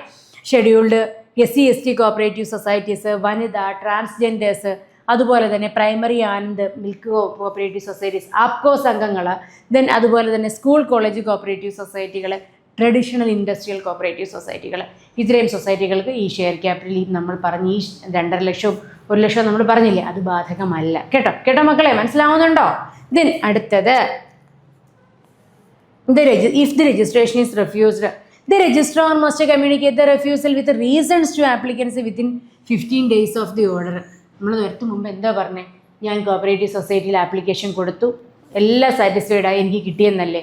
എന്നാൽ ചില സന്ദർഭങ്ങളിൽ നമുക്ക് അങ്ങനെ കിട്ടാറില്ല. 90% രജിസ്ട്രാർമാർ ആപ്ലിക്കേഷൻ ഫോം കിട്ടിക്കഴിഞ്ഞാൽ എന്തെങ്കിലുമൊക്കെ പ്രശ്നങ്ങൾ പറയും നമ്മളോട്. അത് പറയേണ്ട എത്ര ദിവസത്തിനകം? 15 ദിവസത്തിനകം പറഞ്ഞിരിക്കണം. എന്താ പറഞ്ഞിരിക്കുന്നത്? If registration is refused, the registrar must communicate the refusal together with reason. Refusal order കൊടുക്കണം, കാരണവും നമ്മളോട് പറയണം, കാരണം സഹിതം പറയണം. എത്ര ദിവസത്തിനകം? ആപ്ലിക്കൻസ് വിത്ത് 15 days, 15 ദിവസത്തിനകം പറഞ്ഞിരിക്കണം. ദെൻ അതുപോലെ തന്നെ registrar must dispose the registration application within 60 days. 60 ദിവസത്തിനുള്ളിൽ ഒന്നുകിൽ നമ്മൾ ഒരു ആപ്ലിക്കേഷൻ ഫോം കൊടുത്തു കഴിഞ്ഞാൽ രജിസ്റ്റർ ചെയ്യണമെന്നുണ്ടെങ്കിൽ 60 ദിവസത്തിനകം രജിസ്റ്റർ ചെയ്തിരിക്കണം. എന്നാൽ റിജക്റ്റ് ചെയ്യാനാണെങ്കിലോ 60 ദിവസം കഴിഞ്ഞ് 15 ദിവസത്തിനകം നമ്മൾ 60 ദിവസത്തിനകം രജിസ്റ്റർ ചെയ്തിരിക്കണമല്ലോ. അഥവാ ഇതിന് എന്തെങ്കിലും പ്രോബ്ലം ഉണ്ട് എന്നുണ്ടെങ്കിൽ രജിസ്ട്രാർ റെഫ്യൂസ് ചെയ്യേണ്ടത് 15 ദിവസത്തിനകം റെഫ്യൂസ് ചെയ്തിരിക്കണം. ദെൻ അതുപോലെ തന്നെ if the application is not disposed of within 60 days, application കൊടുത്തു 60 ദിവസത്തിനകം രജിസ്റ്റർ ചെയ്യണമല്ലോ. 60 ദിവസം കഴിഞ്ഞിട്ടും രജിസ്ട്രാർ രജിസ്റ്റർ ചെയ്ത് തന്നിട്ടില്ല എന്നുണ്ടെങ്കിൽ നമ്മൾ എന്ത് ചെയ്യും? നമ്മൾ എന്താ ചെയ്യുന്നത് നോക്കിക്കേ, തൊട്ടുമേളിൽ നമ്മൾ പോകും. ദി ആപ്ലിക്കൻ്റ് റെപ്രസെൻറ്റേഷൻ ചെയ്യാൻ പോകും. എങ്ങനെയാണ്? The applicant represent in the case of before the registrar the application was made to a person with registrar conferred power under section 3 subsection 1. അതായത് നമ്മളൊരു കോപ്പറേറ്റീവ് സൊസൈറ്റി രജിസ്റ്റർ ചെയ്യാൻ വേണ്ടിയിട്ട് രജിസ്ട്രാറിനാണ് അടുത്തേക്കാണ് ആപ്ലിക്കേഷൻ കൊടുത്ത് 60 ദിവസം കഴിഞ്ഞിട്ട് ഇദ്ദേഹം ഒന്നും മിണ്ടുന്നില്ല. ഓക്കെ, നമ്മൾ വിചാരിക്കും ഇത് എവിടെ, നമ്മൾ എന്ത് ചെയ്യും ഇനി? രജിസ്ട്രാർ ആണല്ലോ ഏറ്റവും വലിയ അതോറിറ്റി. അപ്പോൾ നമ്മൾ എവിടെ പോകാം? രജിസ്ട്രാറിൻ്റെ മുകളിലുള്ള ആളിലേക്ക് പോകാം. എപ്പോഴും നമ്മൾ ഒരു ആപ്ലിക്കേഷൻ ഇപ്പം ഓരോ ഇത് എന്താ പറയുക, അസിസ്റ്റൻറ്റ് രജിസ്ട്രാർ, ജോയിൻറ്റ് രജിസ്ട്രാർ, അങ്ങനെ നമ്മുടെ പവറുകൾ ഇങ്ങനെ ഡിസ്ക്രിപ്ഷനിൽ പവറുകളുടെ അടിസ്ഥാനത്തിലാണ് പോകുന്നത്. അപ്പം തൊട്ട് താഴെയുള്ള ആളുകളിലേക്ക് രജിസ്ട്രാറിൻ്റെ പവർ കൺഫർ ചെയ്ത് കൊടുക്കുകയാണ്. രജിസ്ട്രാറിന് താഴെയുള്ള ഉദ്യോഗസ്ഥനാണ് നമ്മൾ ആപ്ലിക്കേഷൻ കൊടുത്തതെന്നുണ്ടെങ്കിൽ രജിസ്ട്രാറിലേക്ക് ആപ്ലിക്കേഷൻ കൊടുക്കാം. എങ്ങനെയാണ്? റെപ്രസെൻറ്റേഷൻ കൊടുക്കാം. ആപ്ലിക്കേഷൻ അല്ല, റെപ്രസെൻറ്റേഷൻ കൊടുക്കാം. ഓക്കെ, അഥവാ നമ്മൾ രജിസ്ട്രാറിൻ്റെ അടുത്താണ് കൊടുത്തതെന്നുണ്ടെങ്കിലോ, രജിസ്ട്രാറിൻ്റെ അടുത്താണ് നമ്മൾ ആപ്ലിക്കേഷൻ കൊടുത്തത്. ഇപ്പം നമ്മുടെ കേസിൽ നമ്മൾ രജിസ്ട്രാറിൻ്റെ അടുത്ത് കൊടുത്തു, 60 ദിവസമായിട്ടും രജിസ്ട്രാർ രജിസ്റ്റർ ചെയ്ത് തന്നില്ല. അങ്ങനെയാണെന്നുണ്ടെങ്കിൽ നമുക്ക് തൊട്ടുമേളിലുള്ള ഗവൺമെൻറ്റിൻ്റെ അടുത്തേക്ക് പോകാം. 60 ദിവസമായിട്ടും ഒരനക്കവും ഇല്ല, തരുന്നില്ല എന്ന് പറയാം. മനസ്സിലായോ? അങ്ങനെ then if the application made directly to the registrar, representation made before the government, തൊട്ട് മുകളിലുള്ള ഉദ്യോഗസ്ഥരിലേക്ക്, രജിസ്ട്രാറിന് മേളിലാണ് ഗവൺമെൻറ്. സോ മനസ്സിലായോ? അങ്ങനെ കൊണ്ടുവന്ന് നമുക്ക് റെപ്രസെൻറ്റേഷൻ കൊടുക്കാം. Then the registrar or government must issue directions within 60 days receiving such a representation to the concerned authority to make a decision, and the authority must comply with these directions. 60 ദിവസം കഴിഞ്ഞ് നമ്മൾ representation കൊടുത്തു. ഈ റെപ്രസെൻറ്റേഷൻ്റെ കാര്യകാരണ സഹിതം വ്യക്തമായി പഠിച്ചതിന് ശേഷം രജിസ്ട്രാറിൻ്റെ കയ്യിലാണ് ഇത് കിട്ടുന്നതെന്നുണ്ടെങ്കിൽ, കാര്യം രജിസ്ട്രാറിന് തൊട്ട് താഴെയുള്ള ഉദ്യോഗസ്ഥൻ്റെ കയ്യിലാണ് കിട്ടുന്നതെന്നുണ്ടെങ്കിൽ രജിസ്ട്രാറിനായിരിക്കും റെപ്രസെൻറ്റേഷൻ കിട്ടുന്നത്. അഥവാ രജിസ്ട്രാറിൻ്റെ കയ്യിൽ കൊടുത്ത് സാറ്റിസ്ഫൈഡ് അല്ലെങ്കിൽ നമ്മൾ റെപ്രസെൻറ്റേഷൻ കൊടുക്കുന്നത് ഗവൺമെൻറ്റിൻ്റെ അടുത്തോട്ട്. അപ്പോൾ ഗവൺമെൻറ്റിന് കിട്ടിക്കഴിഞ്ഞാൽ എന്ത് ചെയ്യും? Registrar must issue directions within 60 ദിവസത്തിനകം. ഈ റെപ്രസെൻറ്റേഷൻ കിട്ടിയ 60 ദിവസത്തിനകം എന്തുകൊണ്ട് ഇങ്ങനെ സംഭവിച്ചു എന്നുള്ള കാരണം ഗവൺമെൻറ് രജിസ്ട്രാറിനോട് ചോദിക്കണം. എന്നിട്ട് നമുക്ക് എന്താ കൃത്യം, നിങ്ങളൊരു കാരണം അറിയണം. മനസ്സിലായോ? എന്തുകൊണ്ടാണ് നിങ്ങളിത് രജിസ്റ്റർ ചെയ്യാഞ്ഞത് എന്നത്. അങ്ങനെ അത്രയും കാരണങ്ങളാണ്, അത്രയേ ഉള്ളൂ സംഭവം. ആ കാരണം ചോദിക്കുന്നു. അപ്പോൾ നമ്മളിപ്പോൾ ഇത്രയും കാര്യങ്ങൾ എന്താ പറഞ്ഞു? ഒരു കോപ്പറേറ്റീവ് സൊസൈറ്റി രജിസ്റ്റർ ചെയ്യാൻ വേണ്ടി ആപ്ലിക്കേഷൻ ഡീറ്റെയിൽസ് എല്ലാം കൊടുത്തു. രജിസ്റ്റർ ചെയ്യണമെന്നുണ്ടെങ്കിൽ 60 ദിവസത്തിനകം രജിസ്റ്റർ ചെയ്യും. അഥവാ റിജക്റ്റ് ചെയ്യുവാണെന്നുണ്ടെങ്കിൽ 15 ദിവസത്തിനകം റിജക്റ്റ് ചെയ്യും, അല്ലേ? ദെൻ 60 ദിവസമായിട്ട് ഒന്നും മിണ്ടുന്നില്ല എന്നുണ്ടെങ്കിൽ നമ്മൾ രജിസ്ട്രാറിൻ്റെ കയ്യിൽ ആപ്ലിക്കേഷൻ കൊടുത്തിട്ടുണ്ടെങ്കിൽ നമ്മൾ ഗവൺമെൻറ്റിലേക്ക് റെപ്രസെൻറ്റേഷൻ കൊടുക്കും. ഗവൺമെൻറ്റിന് ഇത് കിട്ടിയതിന് ശേഷം 60 ദിവസത്തിനകം ഗവൺമെൻറ് ഇതിനെക്കുറിച്ച് കൃത്യമായ കാര്യങ്ങളെക്കുറിച്ച് പഠിക്കും. എന്തുകൊണ്ട് ഇങ്ങനെ ചെയ്തു എന്നുള്ള കാര്യം രജിസ്ട്രാറിനോട് അന്വേഷിക്കും. ഓക്കെ, അത് പെട്ടെന്ന് സോൾവ് ചെയ്യാനായിട്ട് പറയും. ഓക്കെ, ഇതിനടുത്തത് രജിസ്ട്രേഷൻ എങ്ങനെയാണ് ചെയ്യുന്നത്? എങ്ങനെ നോക്കിക്കേ, റൂൾ 4-നകത്താണ് രജിസ്ട്രേഷനെ കുറിച്ച് പറയുന്നത്. നോക്കിക്കേ, registration records all the application details in form number 2. അതായത് നമ്മൾ ആപ്ലിക്കേഷൻ കൊടുക്കത്തില്ലേ, ഫോം നമ്പർ 1 എന്താ ആപ്ലിക്കേഷൻ കൊടുത്തു. ഓക്കെ, ഫോം നമ്പർ 1 ആപ്ലിക്കേഷൻ കൊടുത്തു. എന്ന് വെച്ചാൽ നമ്മൾ ആപ്ലിക്കേഷൻ കൊടുത്തു കഴിഞ്ഞാൽ നമ്മൾ എന്ത് ചെയ്യും? നമ്മൾ ബാങ്കിൽ പോയി പൈസ ഡെപ്പോസിറ്റ് കഴിഞ്ഞാൽ നമുക്കൊരു അക്നോളജ്മെൻറ്റ് തരത്തില്ലേ? ഇത്ര രൂപ ഡെപ്പോസിറ്റ് ചെയ്തു. സോ ഫോം നമ്പർ 2 നമുക്ക് അക്നോളജ്മെൻറ്റ് തരുന്നു. ദെൻ ഇഷ്യൂ ആണ് acknowledgement receipt. Then registrar examines the applications and the bylaws ensure compliance with section 7A to F and rule 3. അതായത് നമ്മുടെ കോപ്പറേറ്റീവ് സൊസൈറ്റിയുടെ ആക്ട്, റൂള്, ഇതെല്ലാ കാര്യങ്ങളും അതുപോലെ സെക്ഷൻ 4 പ്രകാരം എല്ലാം സാറ്റിസ്ഫൈ ചെയ്യുന്നതാണോ ഇവരുടെ നിയമാവലി എന്ന് നോക്കും രജിസ്ട്രേഷൻ ചെയ്യുന്നതിന് മുമ്പ്. മനസ്സിലായോ? ഇപ്പം എന്താണ്? ആദ്യം ആപ്ലിക്കേഷൻ ഫോം സ്വീകരിക്കും, അക്നോളജ്മെൻറ്റ് ഫോം നമ്പർ 2 കൊടുക്കും, എന്നിട്ട് കൃത്യമായി പഠിക്കും ഇതെല്ലാ കാര്യങ്ങളും കറക്റ്റാണോ എന്നുള്ളത്. ഈ ആപ്ലിക്കേഷൻ എന്ന് വെച്ച് കഴിഞ്ഞാൽ സെക്ഷൻ 7A മുതൽ F വരെയും അതുപോലെ റൂൾ 3 പ്രകാരവുമുള്ള എല്ലാ കാര്യങ്ങളും തൊട്ട് മുമ്പ് നമ്മൾ പറഞ്ഞ കാര്യമാണ് റൂൾ 3 ഒക്കെ. ഓക്കെ, രജിസ്ട്രേഷനുമായി ബന്ധപ്പെട്ട രജിസ്ട്രേഷനാണ് സെക്ഷൻ 7. ഓക്കെ, അതുപോലെയുമായി ബന്ധപ്പെട്ട സെക്ഷനാണത്. അപ്പോൾ ഇതിലെ കാര്യങ്ങളെല്ലാം സാറ്റിസ്ഫൈ ചെയ്തിട്ടുണ്ടോ എന്ന് നോക്കും. ഓക്കെ, അടുത്തത് registrar examines the application and bylaw to ensure. അതുപോലെ തന്നെ registrar may request additional information. നമ്മൾ നേരത്തെ പറഞ്ഞായിരുന്നു, ഇത്രയും കാര്യങ്ങൾ പറഞ്ഞു. ഇനി ഇത് കൂടാതെ എന്തെങ്കിലും അഡീഷണൽ ഇൻഫർമേഷൻ വേണമെന്നുണ്ടെങ്കിൽ രജിസ്ട്രാർ ചീഫ് പ്രൊമോട്ടറെ വിളിച്ച് പറയും ഇന്ന കാര്യങ്ങൾ കൊണ്ടുവരണമെന്ന്. അതുപോലെ എന്തെങ്കിലും അഡീഷണൽ ഇൻഫർമേഷൻ വേണമെന്നുണ്ടെങ്കിൽ ഇദ്ദേഹത്തിനോട് ആരായും വിത്തിൻ ദ സ്പെസിഫൈഡ് പീരീഡ്. അതായത് നമ്മൾ നോക്കിക്കോണേ, registrar may request additional information, conduct enquiries, ask for modifications of bylaw. അതായത് നമ്മൾ കൊടുത്ത നിയമാവലിക്കകത്ത് എന്തെങ്കിലും പ്രശ്നമുണ്ട് എന്നുണ്ടെങ്കിൽ ചീഫ് പ്രൊമോട്ടറിനോട് പറഞ്ഞിട്ട് ഇന്ന കാര്യങ്ങൾ തെറ്റും തിരുത്താനുണ്ട്, അതൊക്കെ ഒന്ന് തിരുത്തിയേക്കണമെന്ന് പറയും. അതുപോലെ തന്നെ chief promoter must comply with the specified period. പറയുന്ന സമയത്തിനുള്ളിൽ ചീഫ് പ്രൊമോട്ടർ ഈ പറയുന്ന കാര്യങ്ങളെല്ലാം ചെയ്തു കൊടുക്കണം. മനസ്സിലായോ? ദെൻ അടുത്തത്, if the requirements R met, chief promoter must submit A certificate from the financing bank confirming the deposit of initial share capital. അതായത് നമ്മൾ തൊട്ട് മുമ്പ് പറഞ്ഞില്ലായിരുന്നോ, ഇത്രയും കാര്യങ്ങളെല്ലാം കൺഫേം ചെയ്ത് കഴിഞ്ഞാൽ നമ്മുടെ ചീഫ് പ്രൊമോട്ടർ എന്ത് ചെയ്യും? പിന്നെ ഒരു സർട്ടിഫിക്കറ്റ് വേണ്ടല്ലോ നമുക്ക്. Must submit A certificate from financing bank. നമ്മുടെ ഫിനാൻഷ്യൽ സ്ട്രെങ്ത്നെസ് കാണിക്കാൻ വേണ്ടിയിട്ട് ഫിനാൻസിംഗ് ബാങ്കിൽ നിന്നും ഒരു സർട്ടിഫിക്കറ്റ് മേടിക്കും. എന്ന് വെച്ചാൽ നമ്മുടെ ഇത്ര രൂപ നമ്മൾ ഷെയർ ക്യാപിറ്റൽ എന്നതിൽ അവിടെ നിക്ഷേപിച്ചിട്ടുണ്ട് എന്ന് കാണിക്കുന്ന സർട്ടിഫിക്കറ്റ് മേടിക്കും. Issue deposit of initial share capital after verification. ഇതെല്ലാം നോക്കിയതിന് ശേഷം the registrar registers the society, issue the certificate of registration in form number 3. Form number 3 registration certificate കിട്ടുന്നത്. അപ്പോൾ 1 ആപ്ലിക്കേഷൻ കൊടുക്കുന്നു, 2 അക്നോളജ്മെൻറ്റ് തരുന്നു, 3 ഇത് തരുന്നു, രജിസ്ട്രേഷൻ സർട്ടിഫിക്കറ്റ് തരുന്നു. മനസ്സിലായ? അപ്പം എല്ലാ കാര്യങ്ങളെക്കുറിച്ചും കൃത്യമായി പഠിച്ചതിന് ശേഷം ഫോം നമ്പർ 3 നമുക്ക് രജിസ്ട്രേഷൻ സർട്ടിഫിക്കറ്റ് തരുന്നു. ദെൻ അതുപോലെ തന്നെ എന്താണ്? And provides certified bylaws.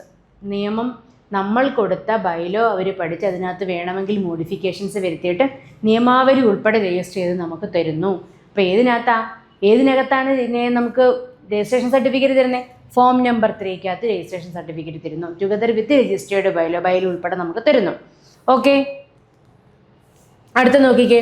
If the registrar determines that the society does not serve public economic interest, affect the cooperative movement, contradicts actions, preamble registration is refused. അതായത് നമ്മൾ പറഞ്ഞല്ലോ, cooperative principles പ്രകാരമായിരിക്കണം cooperative society രൂപീകരിക്കേണ്ടത്. അതുപോലെ തന്നെ മെമ്പേഴ്സിൻ്റെ economic ബെനിഫിറ്റിന് വേണ്ടിയിട്ടാണ് cooperative സൊസൈറ്റികൾ. Voluntary അസോസിയേഷനാണ്. അതുപോലെ തന്നെ മെമ്പേഴ്സിനെ ഹെൽപ്പ് ചെയ്യുന്നതായിരിക്കണം. അതുപോലെ തന്നെ സമൂഹത്തിന് നേട്ടമുണ്ടാകുന്ന രീതിയിലായിരിക്കണം ഒരു കോപ്പറേറ്റീവ് സൊസൈറ്റി പ്രവർത്തിക്കുന്നത്. ഇത്തരം കാര്യങ്ങളൊന്നും അല്ല എന്ന് തോന്നുവാണെങ്കിൽ കോപ്പറേറ്റീവ് സൊസൈറ്റിയെ രജിസ്ട്രാർ രജിസ്റ്റർ ചെയ്യുകയില്ല. ഓക്കെ, ദെൻ അതുപോലെ ആക്ടിനും റൂളിനും വിപരീതമാണെങ്കിൽ രജിസ്റ്റർ ചെയ്യത്തില്ല. ദെൻ ഈ refusal order with reasons to the send to the chief promoter within 15 days via registered post, speed post.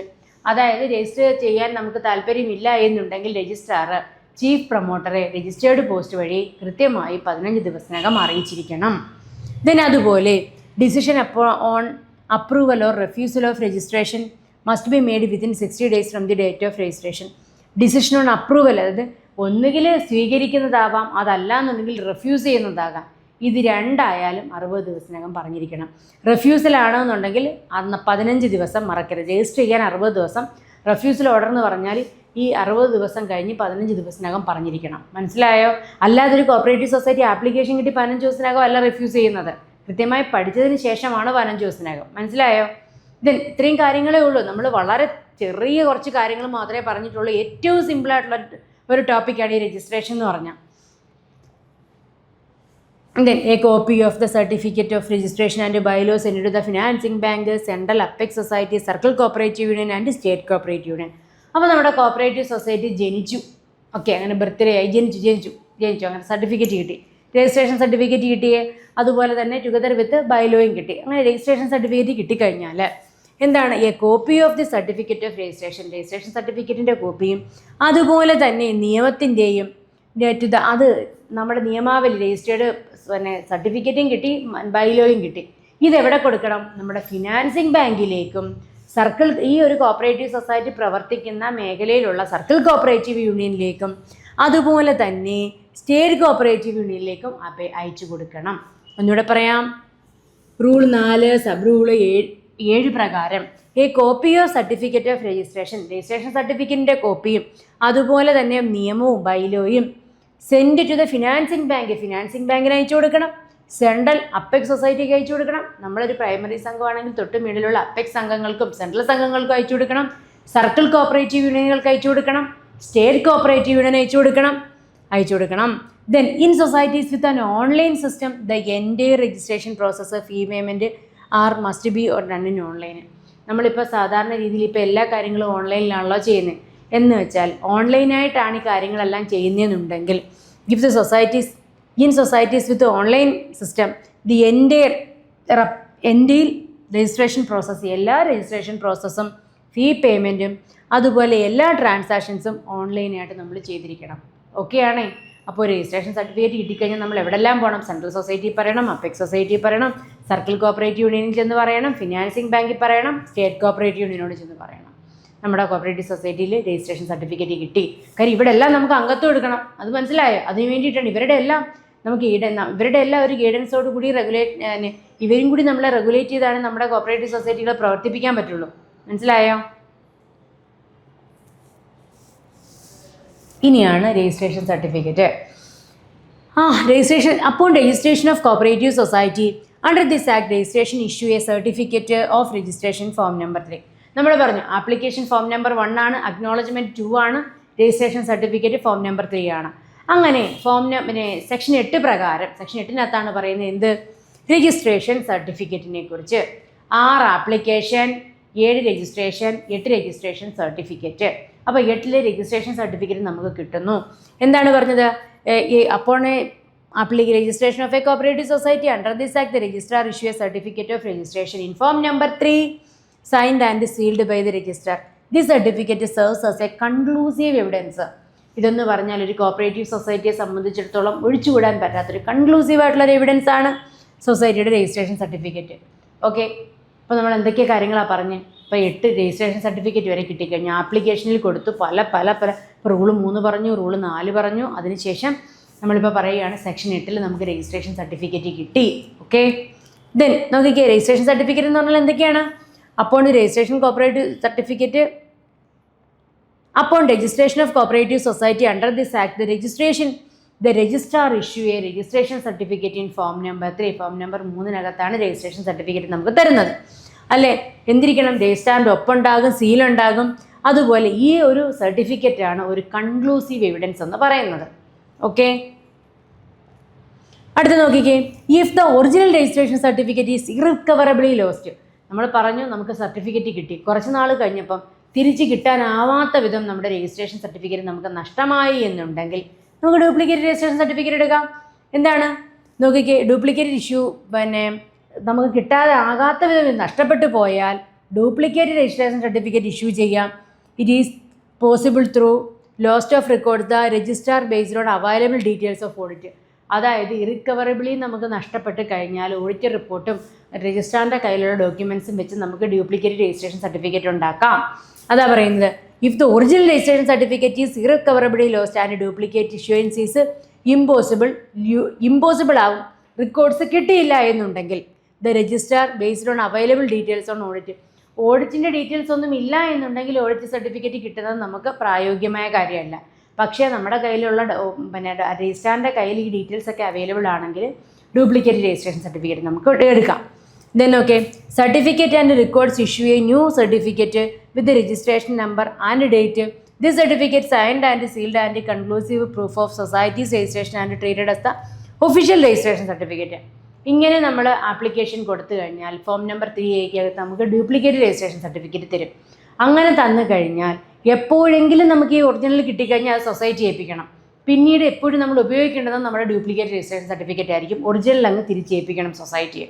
നമുക്ക് കിട്ടുന്ന ആ ഡ്യൂപ്ലിക്കേറ്റ് രജിസ്ട്രേഷൻ സർട്ടിഫിക്കറ്റ് ആണ് പിന്നെ നമ്മൾ കൊണ്ടു നടക്കേണ്ട കൺക്ലൂസീവ് ആയിട്ടുള്ള എവിഡൻസ്.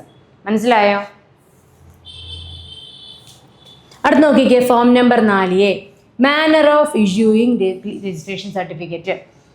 അതായത് manner of issuing certificate in the registration certificate is recoverably lost. നമുക്ക് കിട്ടാനാവാത്ത വിധം കളഞ്ഞു പോയാൽ എന്ത് ചെയ്യും? The registrar issue a new registration certificate in form number 3A under subsection 2 of section 8. Section 8 subsection 2 പ്രകാരം ഞാൻ തൊട്ട് മുമ്പ് പറഞ്ഞില്ലേ, റൂൾ 3A പ്രകാരം ഡ്യൂപ്ലിക്കേറ്റ് രജിസ്ട്രേഷൻ സർട്ടിഫിക്കറ്റ് ഇഷ്യൂ ചെയ്യും. Form number 3A duplicate registration certificate issue ചെയ്യും. ഓക്കെ.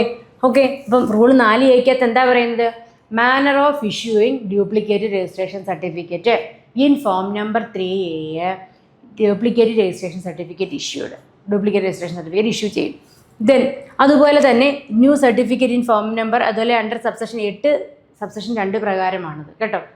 അപ്പോൾ section 8 എന്ന് പറഞ്ഞാൽ എന്താ? രജിസ്ട്രേഷൻ. ഓക്കെ ആണേ ഇത്രയും കാര്യങ്ങൾ.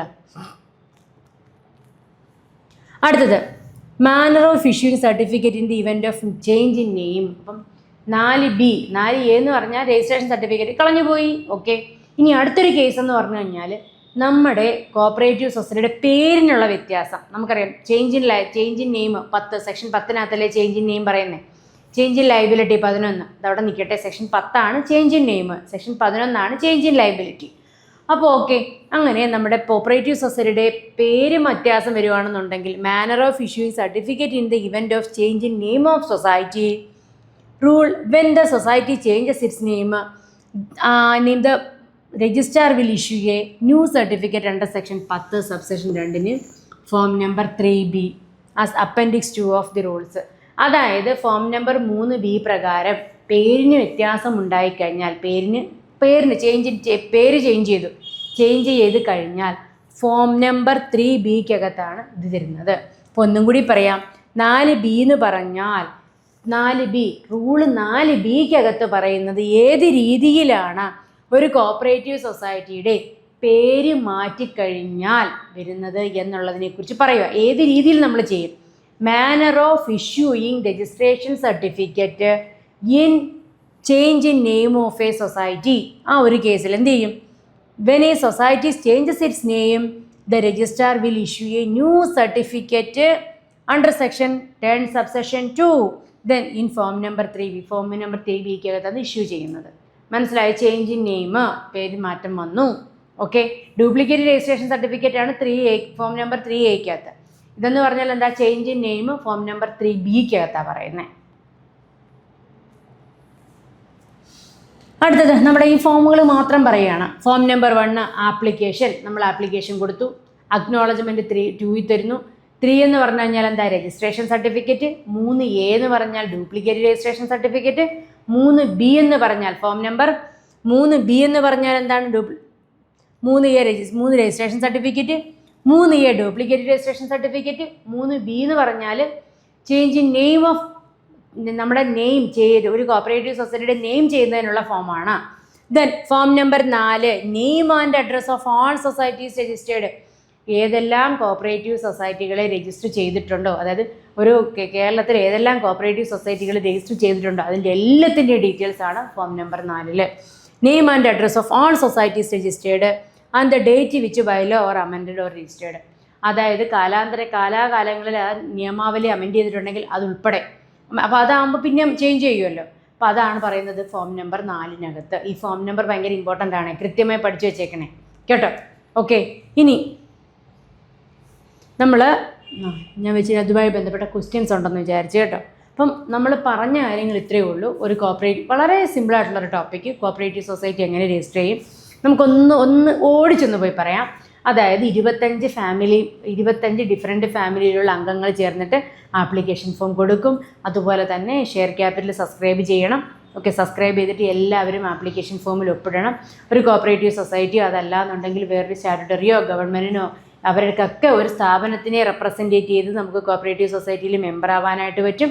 ദെൻ അതുപോലെ തന്നെ പിന്നെ 3 കോപ്പീസ് ഓഫ് പ്രപ്പോസ്ഡ് ബൈലോ, പിന്നെ ഫിനാൻഷ്യൽ പൊസിഷനെല്ലാം കാണിക്കുന്നതിൻ്റെ സ്റ്റേറ്റ്മെൻറ്റ്, അങ്ങനെ പറഞ്ഞ കാര്യങ്ങളെല്ലാം വെച്ചിട്ട് നമ്മൾ ആപ്ലിക്കേഷൻ കൊടുക്കണം. ആപ്ലിക്കേഷൻ കൊടുത്തു കഴിഞ്ഞാൽ 60 ദിവസത്തിനകം രജിസ്ട്രാർ അത് രജിസ്റ്റർ ചെയ്യേണ്ടതായിട്ടുണ്ട്.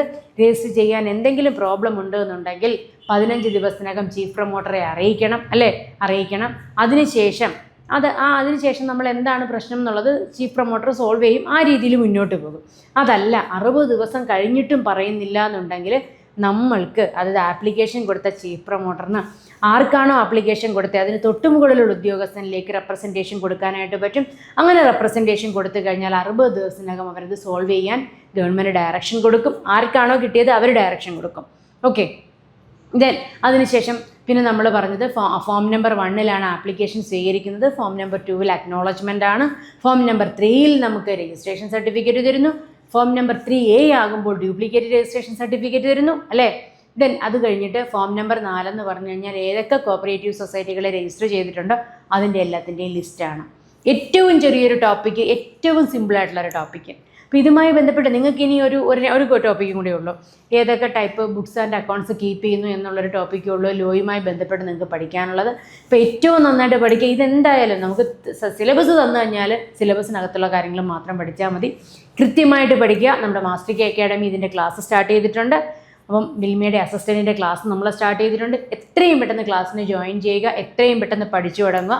എല്ലാവർക്കും ഏറ്റവും നന്നായി മനസ്സിലായെന്ന് വിശ്വസിക്കുന്നു. ഉടനെ നിങ്ങളൊരു കോപ്പറേറ്റീവ് സൊസൈറ്റി രജിസ്റ്റർ ചെയ്തില്ലേ? എല്ലാവരും നന്നായിട്ട് പഠിക്കുക കേട്ടോ. അപ്പോൾ കൃത്യമായിട്ട് പഠിക്കുക, എക്സാമുകൾ കൃത്യമായിട്ട് എഴുതുക. നിങ്ങൾക്ക് എല്ലാവർക്കും ഇത് കിട്ടട്ടെ. ദൈവം നിങ്ങളെല്ലാവരെയും അനുഗ്രഹിക്കട്ടെ. ഓക്കെ മൈ ഡിയേഴ്സ്, നമുക്ക് വീണ്ടും കാണാം. Okay dears.